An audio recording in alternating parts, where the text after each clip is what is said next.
በስመ አብ ወወልድ ወመንፈስ ቅዱስ አሐዱ አምላክ አሜን። የሶርያዊው ቅዱስ ኤፍሬም ፊልም ታሪኩ ትወናውና አቀራረጹ ሁሉ በጥሩ መልኩ የተከናወነና የቀረበ ፊልም ነው። ሶርያዊው ቅዱስ ኤፍሬም በአራተኛው መቶ ክፍለ ዘመን ውስጥ ከነበሩት ቅዱሳን ውስጥ አንዱ ነበር። የተነሳው ከሶርያ ነው። እግዚአብሔርን ከልቡ የሚወድ ሰው ነበር። ስለዚህ ነው ቅድስት ቤተክርስቲያን ውዳሴ ዘነፍስ ስትል የምትጠራው። ልብን በሚያረካ መንገድ ጥልቅ የሆነ የመለኮታዊ ፍቅርን የሚገልጹ ብዙ መጽሐፍትን የጻፈ ታላቅ የቤተክርስቲያን ልጅ ነው። በእርሱ የተጻፉትን መጽሐፍቶችን ሁሉ እንድናነባቸው ነው የምመኘው። ይህ ታላቅ ቅዱስ መሰረቱ ክርስትና ነው። በቁርጠኝነት እርሱን እንዲያመልክ የመራውን አምላኩን ከልብ አጥብቆ የሚወድና በንጽህናና በቅድስና የኖረ ሰው ነበር። የአምላክን የሚያስገርም ፍቅር በሕይወቱ ያጣጣመ በብዙ ፈተናዎችም የተፈተነ ሰው ነበር። እነዚህንም ነገሮች በዚህ ፊልም ውስጥ ትመለከቱታላችሁ። ይሄ ታላቅ የቤተክርስቲያን ልጅ ታሪኩ በደንብ የሚታወቀው በሶርያውያን ገዳማት በተለይም አጽሙ በሚገኝበት በሸሽት ገዳም ቢሆንም በእኛ ግብፃውያን እንዲሁም በመላው የኮፕቲክ ቤተክርስቲያን ዘንድም እጅግ የሚከበር ታላቅ ቅዱስ ነው። ስለዚህም ከዚህ ዓለም ያለፈበትን ዕለት በሐምሌ ወር ውስጥ አስበን እንውላለን።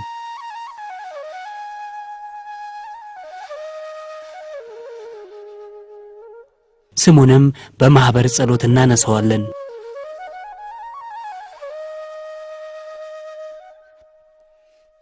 በዚህ ፊልም ውስጥ የተሳተፉትን ሁሉንም ሰዎች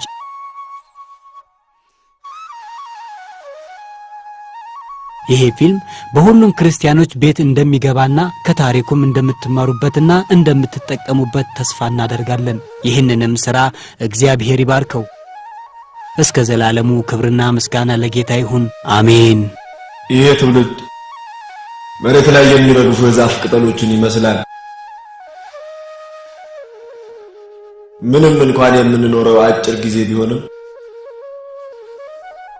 ፍጻሜ የሌለው ዘላለማዊ ሕይወትን እናገኝ ዘንድ በሕይወታችን ውስጥ ጌታን እያመሰገንን መኖር ይኖርብናል።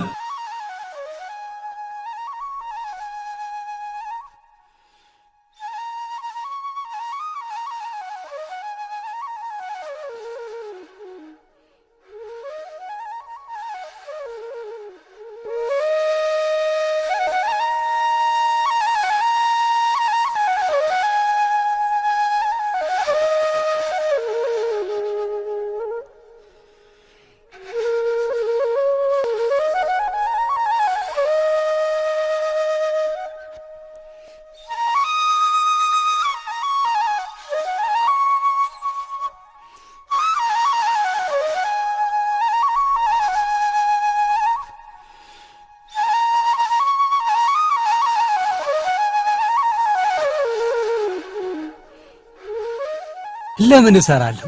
አባቴ ደግፈኛል። ከዚህ በኋላ እርሱ ብዙም አይቆይም። ብዙ ስራዎችን ነበር የሞከርኩት፣ አንዱም ግን አልተሳካልኝ። አሁን ዝም ብዬ የቤተክርስቲያኑ መቅረዞች የመለኮት ስራ ነው የምሰራው። እዚህ ጋር እንቀመጥና እንጨዋወት። ትክክል ነው ኤፍሬም። እንዳንተ ያለ ውርስ እየጠባበቀ ያለ ሰው ለስራ ግድ አይኖረው። እድለኛ ሰው ነው ኤፍሬም። እኔ ነኝ እንጂ ምስኪን። በጣም እድለኛ እንጂ ዓለም ጀርባዋን የሰጠች መስሎ ይሰማኛል። በዚሁ የሚቀጥል ከሆነ ከአባቴ በፊት የምቀበርም ይመስለኛል። የማፈራውን ማንኛውንም ነገሮችን አባቴ ይወርሰዋል። ተው እንደዛ አትበል፣ እኔንም ግራ አታጋባኝ።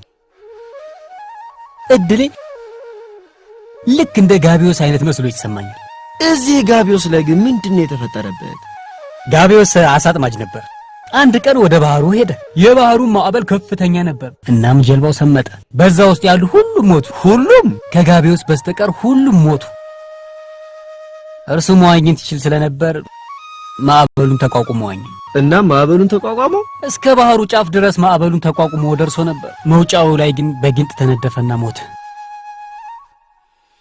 ምን አይነት እድለ ቢስ ሰው ነው! ጋቢዮስ ጓደኛዬ ነበር። እድሌ ልክ እንደርሱ እንዳይሆን እፈራለሁ። መቼ ይሆን እድል ወደ እኔ የምትመጣው? እንኳን ደህና መጣሽ እላት ነበር። ምን ማለት ነው? ወደ ህይወት አንዴ የሚመጣውን እድል ማለቴ ነው። ስማ፣ በጣም ነበር የተጎዳው። እናም ስቃዩን በዝምታ ነበር የተቋቋመው። ተሰቃይቶ ነበር። እናም ለኛ መድኃኒት ለመሆን ሲል ስቃዩን የተቀበለው። ምንም እንኳን ንጹህ ቢሆንም ስለኛ ሲል ተሰቀለ። ስለዚህም መንገዳችንን ያበራልን ዘንድ መስቀልን ብርሃን አደረገው፣ መንገድ ሆነልን። ወዳጆቼ ኢየሱስ መንገድ ነው።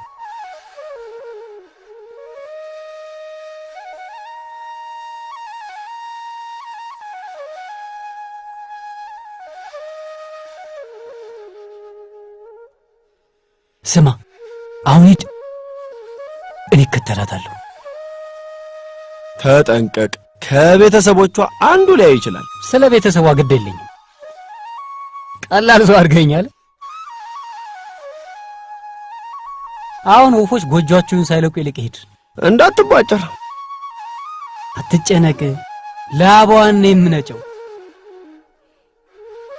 ወዴት ሄድክ? የት ነህ? አክኑክ፣ እዚህ ነኝ። የጋቢዮስ እድል አንተ ላይ ያረፈ እንዴ?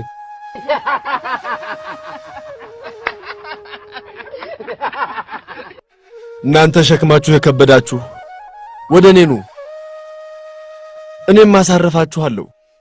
እናንተ የአባቴ ብሩካን ኑ፣ መንግሥተ ሰማያትን ውረሱ። ስሚ፣ አንቺ ቶሎ ሂጂና ያልኩሽን መልእክት አድርሽ። እኔ ቀጥታ ወደ ቤት ሄዳለሁ። እሺ።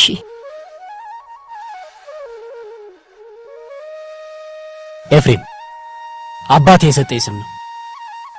አንቺ ግን በማንኛውም ስም ልትጠሪኝ ትችያለሽ። እኔም አመስግኜ ነው የምቀበለው። አትረብሸኝ፣ ብቻዬን ተወኝ። ማንም አይንሽን የተመለከተ ሰው ሐቀኛነትሽን ማየት ይችላል። ወደ ቤት ተቃርቤያለሁ እና ምናልባት የሆነ ሰው ላይን ይችላል። ስለኔ ነው የተጨነቅሽው? ራሴን የማውቅ ሰው ነኝ። ለዚህ አይነት አመለካከትሽ ከመላው ዓለም ጋር መዋጋት ይችላል። ትንሽ ከቆየን ምናልባት አባቴ ሊያይህ ይችላል። ዘመድ እንደሆንኩ ንገሪው። እየቀለድክ ነው? ድንገት ቢያይህ እኔን አይምረኝም። እና እኔንስ ማን ይመረኛል? እና መቼ እንደምንገናኝ ንገሪኛ። ምን ነገ ፀሐይ ስትወጣ? እኔ አላምንም። ምን? የት? የሾላው ዛፍ ስር? እዛው ጠብቅሻለሁ። መምጣት ይኖርብሻል።